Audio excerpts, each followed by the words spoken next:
G'day, my name is David and I love my gardening. Today I'm doing a cardboard mulching project. So this is a rose garden bed. It was really badly overgrown.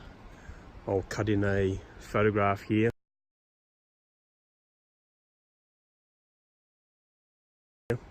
We've removed some very old English box hedge that was here. It had come to its end of its life, so we've taken that out.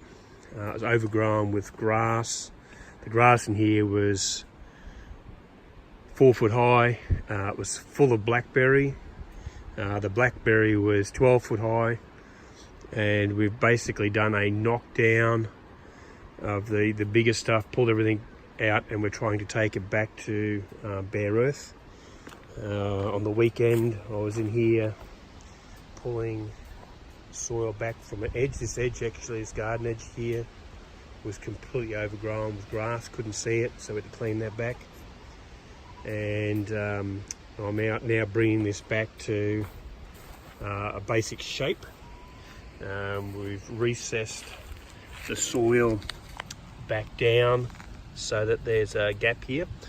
So for the principle of cardboard mulching, highly recommend it.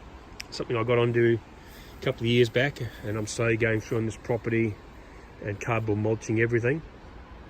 The idea is you roughly take everything back. I can actually leave most of this grass in here. It'll die, but I like to take the worst of it out, shape my beds the way I want them. And then what we do is wet the ground thoroughly, give it a really wet, good drenching.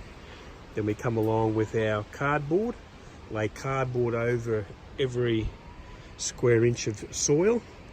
When we wet the cardboard, wet that down, and then we apply mulch. I've got a pile of mulch over the back there. You then thickly mulch over the top of it. The cardboard basically blocks out the light. All the wetting, all the water that you've put down before the cardboard, and then when you put the cardboard on top, starts a decomposition process of all of the weeds and grass and things that are left behind. So it's really important that you wet the soil and you wet the cardboard before you put the mulch down, and it'll quickly break it down and kill everything underneath of it.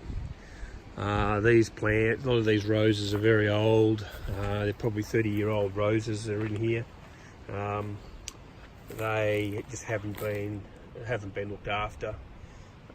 We may or may not decide to leave these in. We might be better off to take these out and put new plants in. These guys just haven't been looked after. The ones up the top here will stay. So I'll come back to you as I do each of the stages.